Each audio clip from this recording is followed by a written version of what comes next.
Bir қарасаң барлығы имаммен алысады. Сіз Түркияда папамен арпалысқанды көрдіңіз бе? Еврейлердің діни қызметкеріне қарсы сөйлегенін көрдіңіз бе? Көрмейсіз. Бізде атеистер де бар.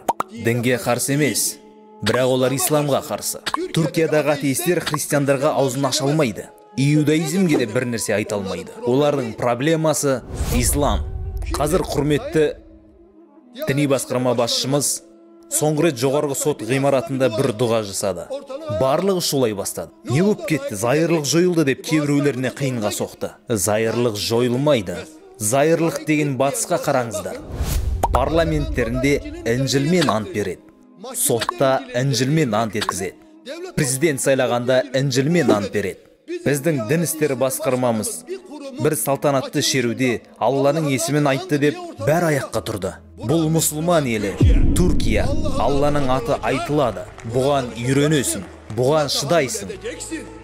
Алланың есімі аталғаннан неге сонша тітіркенесің? Неге бір жиында дұға айтылғаннан сонша аңғайсызданасың? Алладан жоғарысың ба? Аллаға дұға етуден бас тартасың ба? Дұға Аллаға құл болудың белгісі. Аллаға жалбарыну құл екеніңді қабылдау. Ақпарат ұнаса арнамызға жазыл.